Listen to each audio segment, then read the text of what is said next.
The Tabletop Miniature Hobby Podcast is proud to be sponsored by Dr. Spork's 3D Terrain.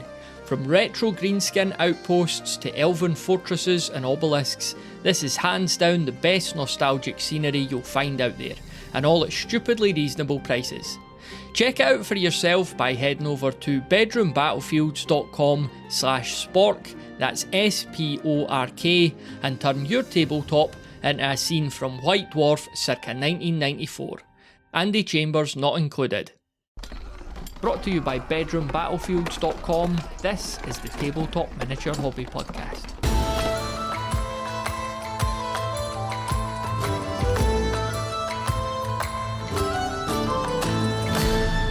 In the tabletop miniature wargaming hobby, an Imagi-Nation is a fictional country, army or faction invented by a hobbyist and usually set in a real historical period but detached from actual history. Rather than recreating a real nation's army, a hobbyist creates an imaginary state with its own flags, uniforms, heraldry, rulers, and often a whimsical or satirical backstory, and then builds, paints, and games with miniature armies representing it. I found that definition of Imagi-Nations Wargaming and thought it would lead us nicely into this conversation with Mark, who hosted an Imagi-Nations Gaming Day earlier this month in Newbury, so here he is now to tell us all about it. It's probably knocking on the door like 7 years or so that I've been back in the hobby. And about 4 or 5 years ago, I was just looking around at other things that people were doing, especially looking at blogs from wargamers. Most of whom are a bit older than me, but doing things that were just kind of just a bit different, and sort of like on the back of the old hammer thing, but then also drifting into seeing stuff that people were doing that was really, really like proper old school wargaming stuff, like from the 50s and the 60s, and they were sort of doing that in revival and kind of bringing it back. And the thing that I really kind of liked about it is there was a lot of this appetite for doing, what some people call imagination stuff. So taking a kind of historical flavored setup and set of miniatures and telling a story with, made up names of these little micronations normally duking it out. So very much like the sort of background setting in things like The Prisoner of Zenda with Ruritania, and having these kind of imaginary settings and worlds to kind of allow people, I suppose, that flexibility to do whatever they wanted. And there was a bit of that going on. I was thinking, that's pretty cool. I can imagine doing something with that. Because I think the idea of doing something straight up historical perhaps wasn't something I was kind of immediately into, but the idea of that kind of adjacent way of doing it felt pretty interesting and accessible. And what I really liked about it was just the very nature of the fact that because it's made up and it's all imaginary, it's kind of anything goes in terms of how you want to run the game and what you might want to do and so on. So that was kind of there as a bit of a seed. And then alongside that, I'd always had an interest in sort of a passing interest in the sort of kind of cool sort of Victorian sci-fi, slightly steampunky sort of stuff. That always kind of interested me, especially, I say steampunk, but more like, classic Jules Verne and things like that.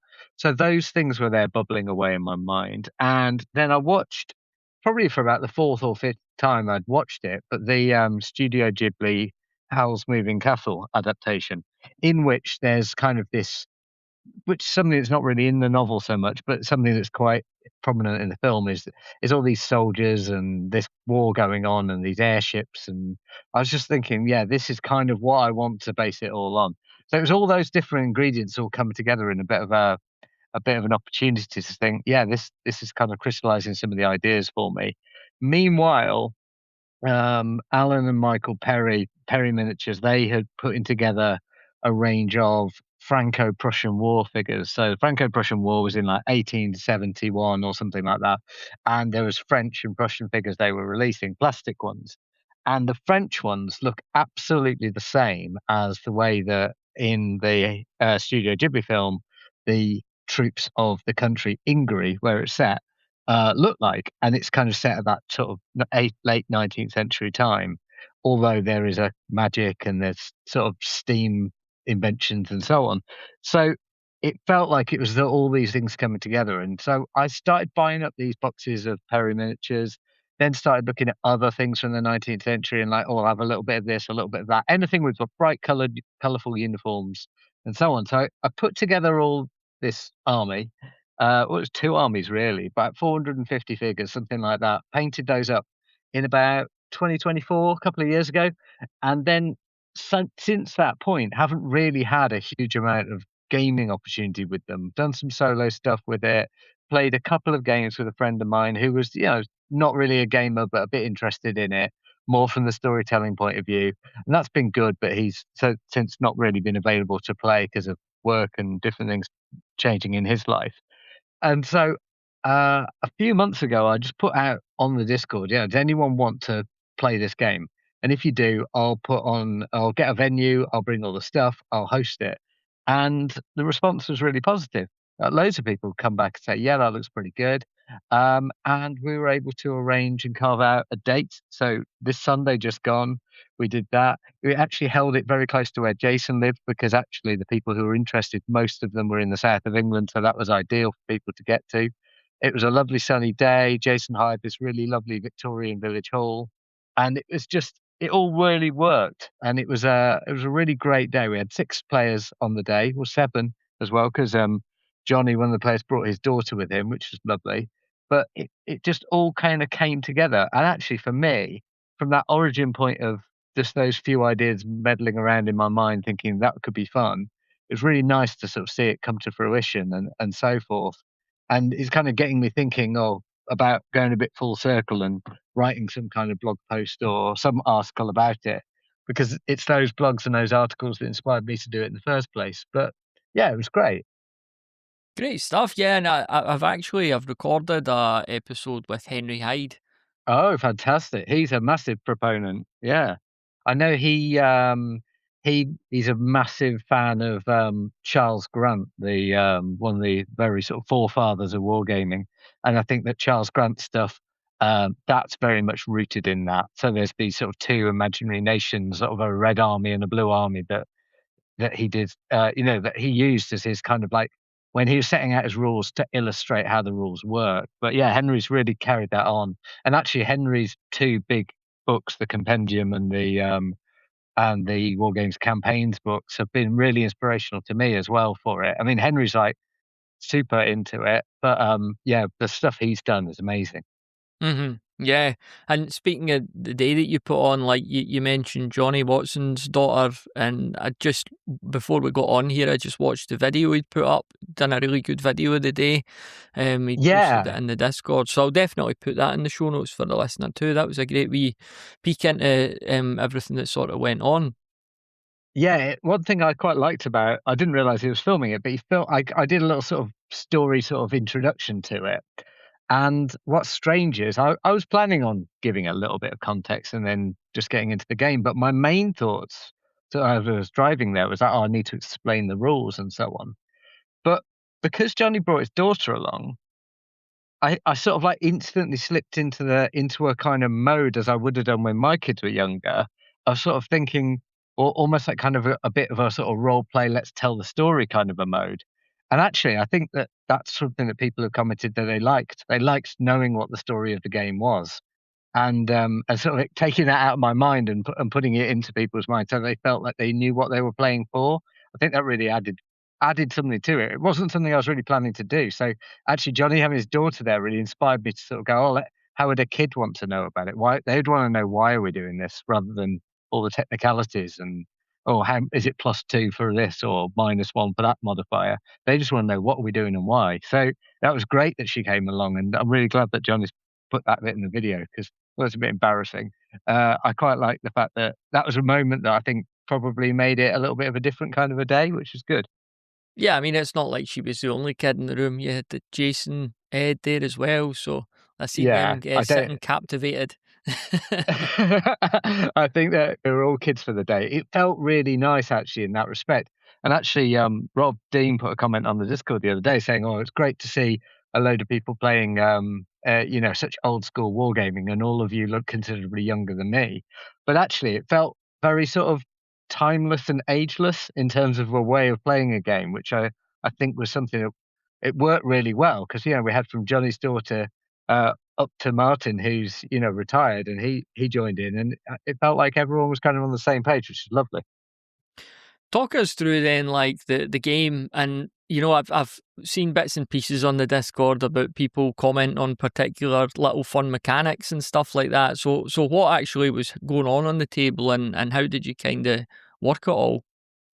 Yeah, so what I did is I chose to use as a sort of set of rules.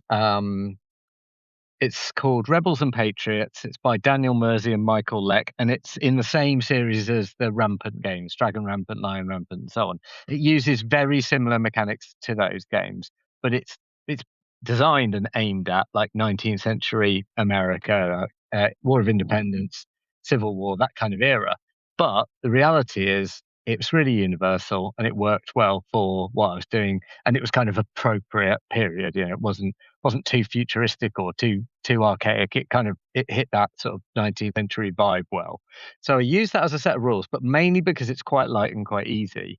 But I did some different things in terms of actually setting the game up. So when people came in, I gave them a little briefing, and then I handed out little cards. And on those cards was an officer's name and a flag for which side they were on, and also a special ability sort of trait thing that they got that they could maybe use once per game, like a little bonus or a buff. But then I sent them off to go to tables. And on the tables, I'd set up the units that I'd brought. So although there is a point system in the game, and you can like very much like say Hobgoblin or whatever it might be, it's a kind of um, archetypes type unit building thing. So you go, I'll have a unit of shock infantry and I'll make them veteran, and there you go, that's the points. But I'd already done all that kind of stuff, and I basically sort of roughly using the point system tried to make them all, each unit, kind of about equal. So there were some units of cavalry, there were some units of different types of artillery, some units of various infantry, all on the table. And it was just each player was told, right, game one, you can have 5 units each. So some people just chose, I think, because they just, I like the red ones, I'll have the red ones. And there was an appropriate unit card to go with each one. So those unit cards were really quite useful, actually, because they condensed the rules into a sort of format that they could just have as a quick reference for that unit. And it also made the draft sort of almost like a draft, if you like. So people were just going up to the table and just choosing. I think some people made quite arbitrary decisions, and some people made different decisions based on like what they liked. One thing that was quite cool is on the team that Ed was on, which was the defending team, the Ingary team. One of their deployment rules for the first game, which he didn't realize at the time, was any light infantry or skirmishers can deploy later in the game and kind of pop out of places, pop out of buildings, pop out of woods, whatever it might be. So Ed decided, do you know what? I'll have all of those units. And he played in that way where he could kind of deploy them as he wanted, while meanwhile Johnny and Jason were deployed at the start of the game. So that was really nice. It was really emergent, and it didn't seem too complicated. So the rules were there. I gave everyone quick reference sheets, and I didn't play myself, so I was able to kind of guide people through it and so on. Martin, who joined us as well, has got some familiarity with those rampant rules. I know he's obviously a big DBA player, and he knows his stuff inside out. So it was great having him on board because he was really good at like picking up. Oh, are you sure on this? Are you sure on that? And so forth. And the first few turns we did it where it was quite sequential. So we had sort of 3 players on the side. So we go 1, 2, 3. Okay, that turn over. And then the next team 1, 2, 3. But then after a couple of turns, it started becoming more continuous where people would go, well, I'll do mine now. People picking up the rules and getting clarity on that. But I mean, meanwhile, we've dropped a few rules, we forgot a few things, but nothing consequential.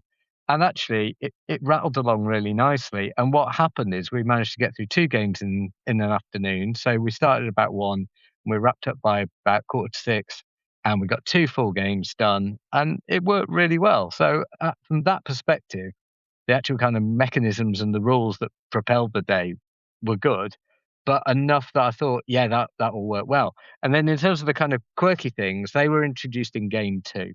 So unfortunately, Johnny and his daughter didn't get to see some of these because they stayed for the first game, but then had to head back. But in game 2, we brought in some extra stuff. So on the Ingary side, they had access to some magic, and they could cast some spells. And on the Strangian side, which were the attackers, they had access to these ingenuity cards that gave them certain benefits and bonuses, including parachuting troops in, aerial bombardment, so an airship flying overhead and firing down below, and also some rules where there was a steam tank that was introduced that was a kind of piece of emergent technology that was quite powerful but quite vulnerable too. And it was great because everyone used those. We didn't really get any spells cast because I came up with this very complicated way of casting the spells, which didn't prevent them, but it was more that I think I just made it a bit too difficult to get the spells off in terms of the target numbers. But all of that stuff, I think, added quite a lot of flavour. But what people quite enjoyed is it was all introduced like they didn't know those things were going to be available. So, for example, with the aerial, no, the airborne troops with the parachute, it was just said you can drop 2 troops in by parachute and then ask the umpire and they'll explain how to do it. So at the point that Stuart decided he wanted to do that, I then gave him a piece of paper with some templates on and a pair of scissors, and he had to cut out things that that you can make like little whirligig paper helicopters that fall like sycamore seeds.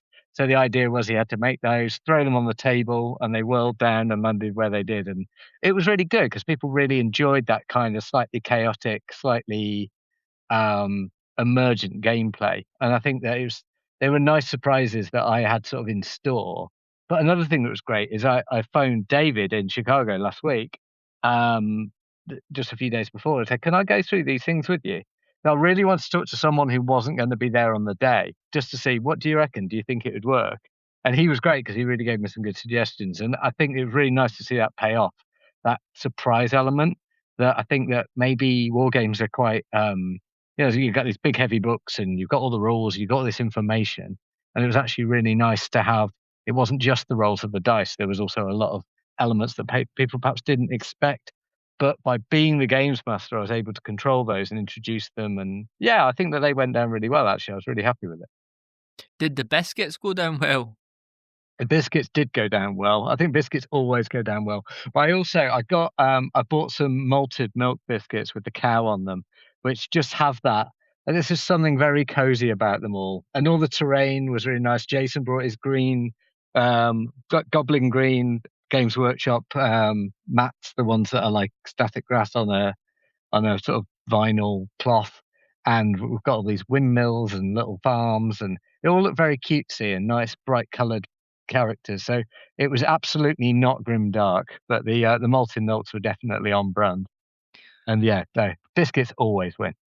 Yeah, I mean, talking about the sort of colours and vibrancy as well, I think that's what you said attracts you to. I know it's not a period as such, but that kind of 19th century uniform where it was like, we want to be seen and shot rather than who wants to hide and survive. Yeah, it was really nice actually to see all the stuff out on the table and see the bright colours, because I think that it didn't look realistic. It didn't look diorama like, but what it did look is it looked really evocative and it looked really fun. And I think that building little worlds and creating little kind of playscapes is something that's, it's inherently kind of calls back to being quite young.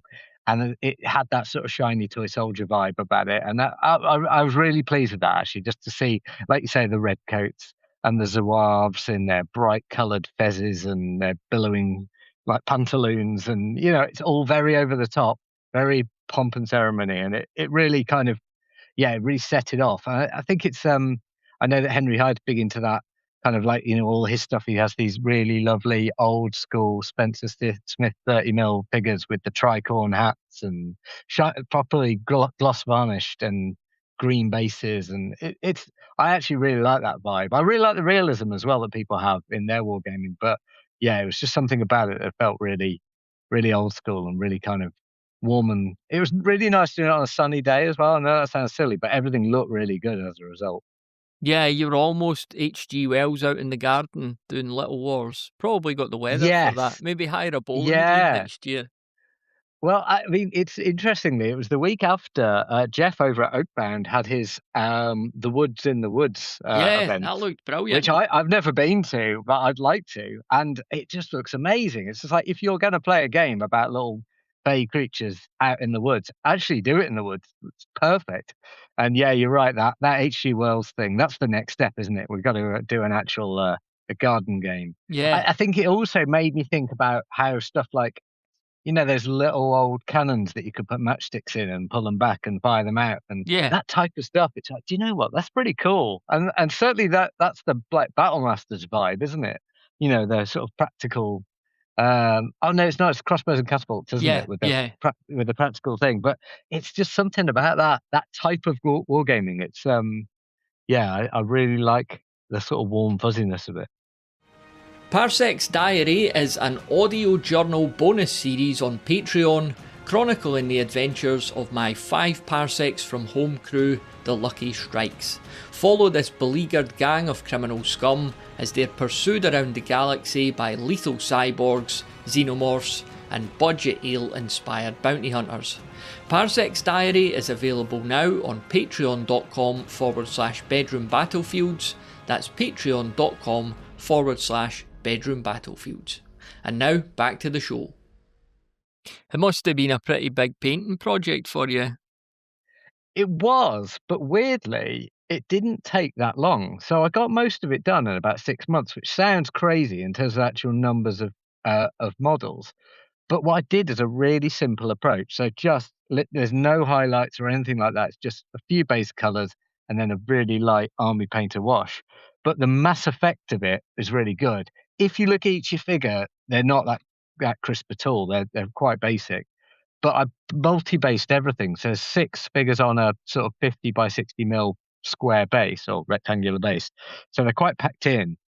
And that's got 2 advantages. One, it's not that much stuff to carry, but also it just really looks kind of like you just see the unit rather than the individual characters. So it was a biggest job. It's kind of strange because I've got more stuff to paint that I want to do, but I think I had that run 2 years ago where I got loads done, and I think 2 years ago was the year that we didn't have such insanely hot summer for whatever reason. And I just was using the mornings when it was light just to paint. So getting up early and just painting before I got to work. And I got through loads by doing that, just sort of 30 minutes every single morning. And that's kind of how I cracked it. But after the end of it, I kind of burnt myself out a bit, really. And then the next year I did all my wood elves and stuff. So that was great. But again, yeah. And I've really slumped in my painting the last few months. But I'm kind of saying to myself, there's no point in worrying about that. Like I've got years left and I haven't got any space. So buying more stuff is a terrible idea. I just need to kind of get through and paint what I've got. But that day running it on Sunday, it's maybe do you know what? We can do loads with this. So we did 2 scenarios that worked really well, quite simple ones. One was just to kind of go and get some objectives, scout the locations type one, very ordinary, but it worked well. And the other one was a cross the bridge type one. So it was a river down the middle, and then the attackers had to get a unit across the bridge. So they weren't complicated, but there was still the multiplayer effect and all. You get that thing with multiplayer games anyway, where people are asking each other questions, doubting whether they should do stuff. There's loads of emergent play that just comes out of it being several people. Plus, I think the other side of it is it was just really nice just to spend the afternoon just chatting and just kind of spending time together. And when Jason's running this big bring out your Ned knockoff tribute, whatever you want to call it, in the start of August, that's what I'm mainly looking forward to, is just going there and just catching up with people. And yeah, there were some new people who came along to the event on Sunday, other people I'd met before. It's just really nice just to kind of just start to really form these sort of really deep friendships with these people that we've met through your community and the adjacent communities. And I never would have met them before. And yeah, there might only be 25 people who actually want to play games like this in the whole world. But if 6 of them can come down and meet up on one day, then I'm happy as Larry. What was the response like from the folks that went? Really good, actually. I asked for some feedback, and actually people have been really complimentary about a couple of things. People really enjoyed those sort of emergent things, and they enjoyed how they were they described something that I wanted to achieve, that I did think quite hard about, was making sure they got drip-fed the rules in a way that was manageable and they understood what they were doing, and they didn't get too much cognitive load. And I think that worked well. So I think people liked tables with the armies on, and they could go and choose what they wanted, the units. But it also meant they could have a little team talk together. Because they had the big village hall, and they could do that at either end. That was good. I think the other thing that people really liked was the the right balance of a sort of historically plausible scenarios. You know, they weren't crazy and full of chaos, but there was enough little bits of fun and things in there, like the magic or whatever it might be, just to introduce those fun elements. I think that the everyone got on really well, which is lovely, but and testament to how everyone conducted themselves. But also, I think that was the other thing that was a great bit of feedback, is people actually just really enjoyed the day out. And like Johnny's daughter, for example, really, really liked it. And, you know, actually, not everyone would. And I think the reason she enjoyed it was because he was really involving her, which is great. But also, just like everyone treated her with really high levels of respect. You know, it's like it was really nice to have her there. I think we were all delighted that someone brought their child along. So that it felt really properly inclusive in a really genuine way, which was great. Will it be next up for you, the Boyle Gets event that you talked about there? Yeah, so that's the next thing I'm going to, which I'm really looking forward to. So it's only about 3 weeks away or something like that, which I'm sure Jason's absolutely panicking because he's got to make loads of stuff, loads of terrain. He's actually, he gave me a sneak peek preview, or I saw one today on his little WhatsApp group that he's got for his local club, and yeah, it's looking ace, properly ace. So it's Doctor Spork, dwarven fortress being embedded into the side of. I think he's not done it 28 mil scale. I think he's actually done it 1-to-1 scale, and he's built a mountain in his shed. I think he's probably going to have to remove his shed to remove the mountain and get one of those police escorts to drive it up to Nottingham, where they have Yeah. to drive over the centre of the roundabout. So yeah, I think that's probably what's happened, but it looked properly ace. So yeah, I'm really excited about that.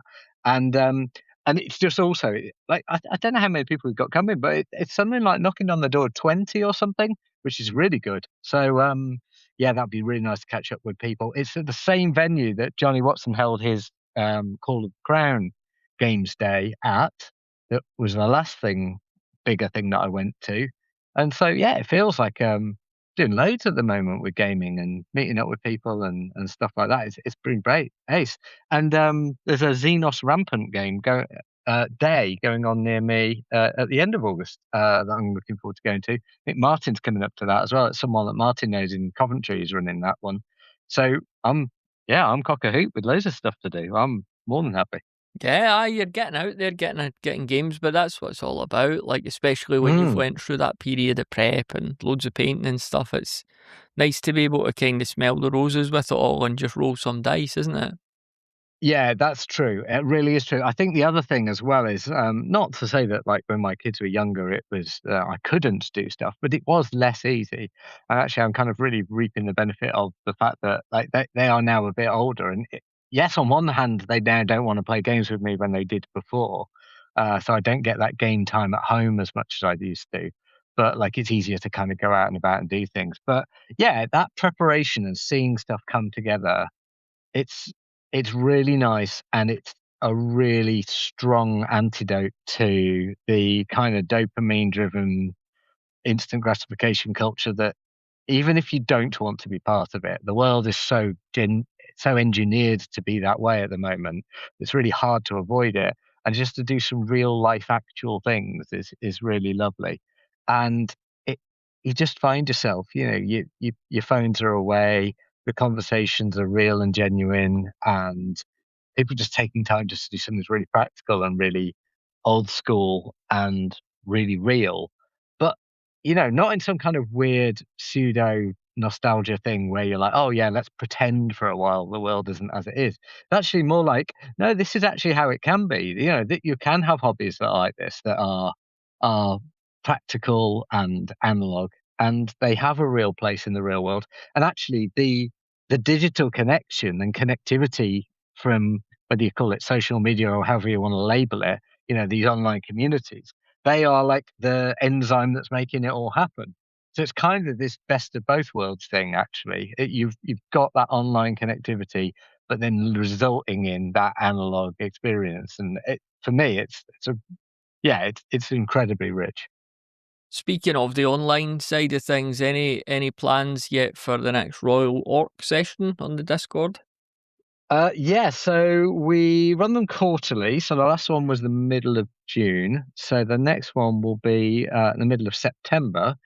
What we didn't do at the last one, it was nice. It was just a kind of casual catch up. It was one of the days where it was like 40 degrees or something insane. So everyone was a bit frazzled. So it was good, but it was just a kind of chat. But the September one, it'd be really nice to do something. So if anyone's got any ideas, like a game they could run, we've done like David did a Warhammer characters matchup. Ed's done a dungeon crawl. I did a nightmare choose your own adventure book thing. So we've done quizzes. If anyone's got something they want to run, just drop a line on the Discord and we'll do it. Because any idea? Oh, Jason did a terrain challenge thing this time last year. So yeah, if anyone's got any ideas, get in touch. It'll be the middle of September, and anyone who's new to the Discord or new to the community or never been on one of the Royal Orc things, it's just a very light, casual catch up, 7 till 9 o'clock UK time, one evening in the week, mid September. And they work really well. And it's really nice just to get to know people. They've been really good as well in advance of live events. We'll have some photos from the Boyle Git thing as well that we can share as well, which would be nice. Thanks very much for listening to this episode of the Tabletop Miniature Hobby Podcast. If you enjoy the show, then please do share it with someone else you think might enjoy it too. And be sure to check out our Discord community of like-minded hobbyists, which you could find at bedroombattlefields.com/Discord. It'd be great to see you in there.